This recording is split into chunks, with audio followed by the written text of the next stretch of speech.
Minhas senhoras e meus senhores, caros colegas, familiares do Gaspar Barreira, é um prazer aqui estar.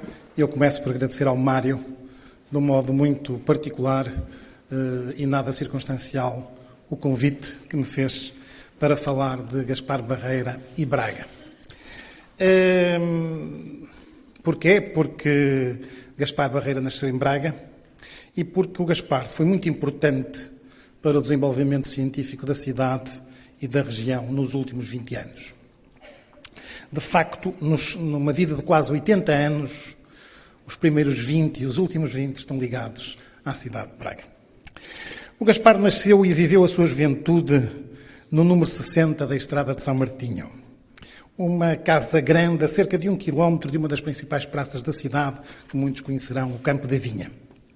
Apesar de estar muito perto do centro urbano, nos anos 40 a casa tinha um enquadramento totalmente rural, com uma vista privilegiada, sobretudo do seu torreão, sobre as quintas do Vale do Cávado, nas freguesias de Real e de Dume.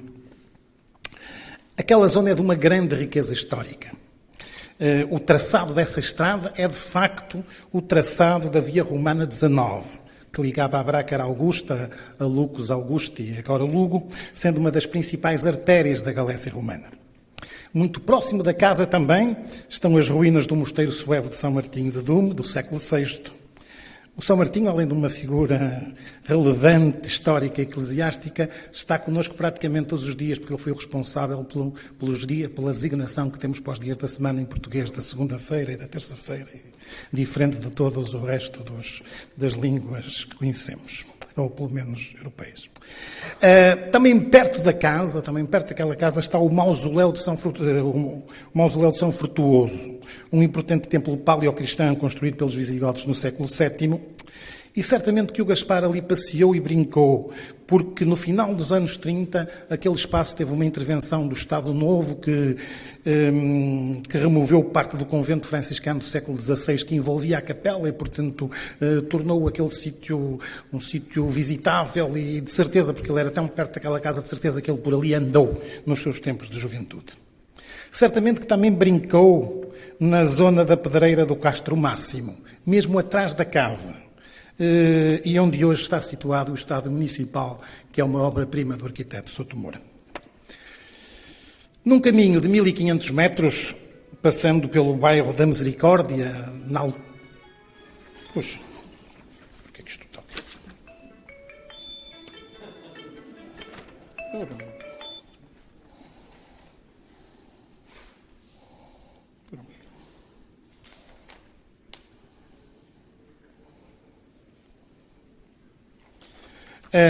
Voltando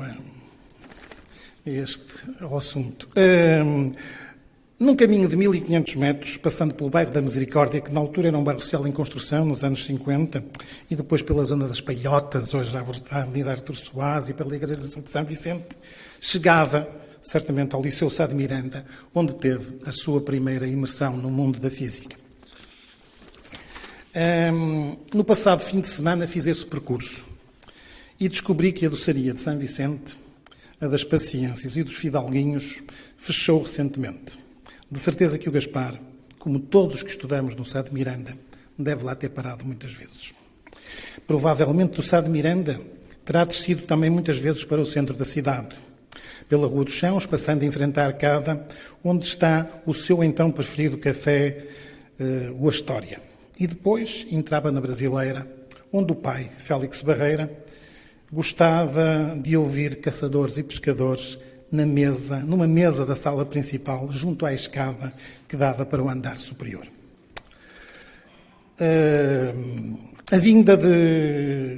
A sua vinda para a Faculdade de Ciências de Lisboa afastou Gaspar de Braga, onde passou a ir esporadicamente visitar familiares. Mas a sua vida de físico e as suas ligações ao CERN haveriam de o trazer de volta, tendo havido duas iniciativas importantes no retomar dessa ligação, naturalmente agora envolvendo a Universidade do Minho. De facto, em meados dos anos 90, o Gaspar contactou o Departamento de Engenharia de Polímeros, o meu colega António Pousada, para injetar, com baixo nível de tensões internas, umas placas, umas telhas alguns milhares delas em polimetilacetato de metil dopado com uma carga cintilante para serem inseridas no detector Atlas, num projeto coordenado por Amélia Maio e que já aqui foi falado.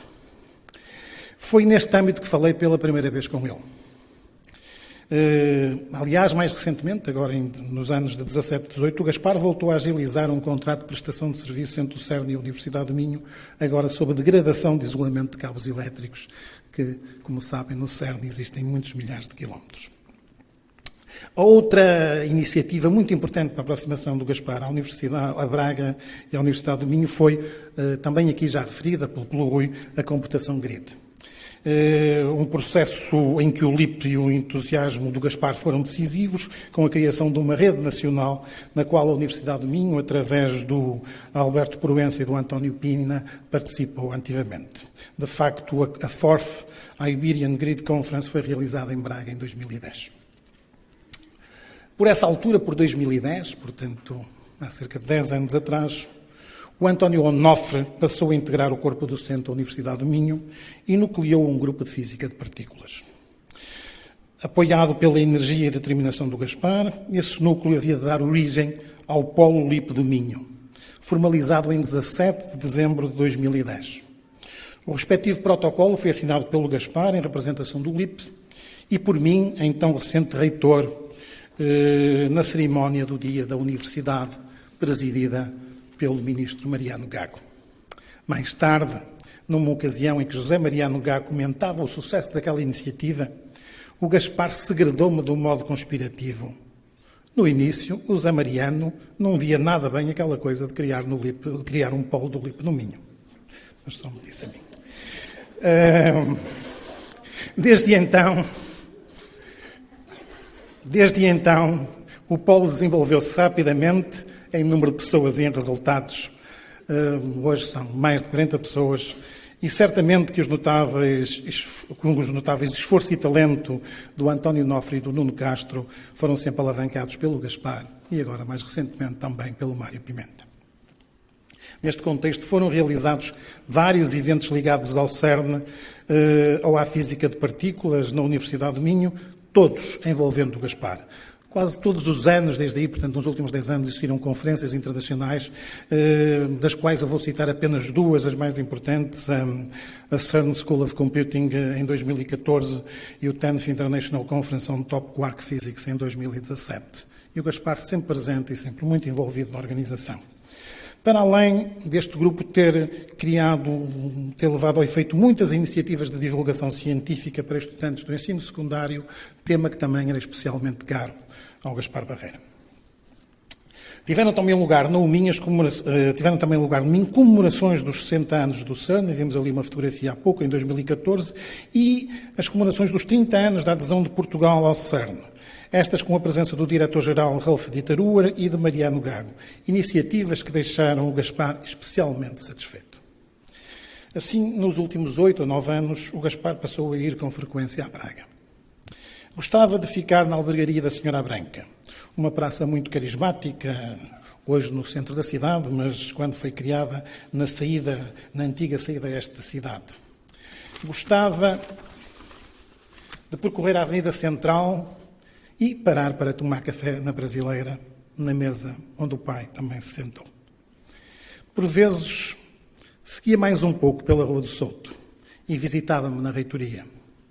Validava com segurança se eu por lá andava e subia, porque de facto sentia-se em sua casa. Aparecia-me para dar nota deste ou daquele desenvolvimento e na saison para me desafiar para umas papas de sarrabulho. Por tudo isto, pelo talento, pela visão, pela ajuda, pela amizade, a nossa gratidão e apreço são enormes. Muito obrigado, Gaspar.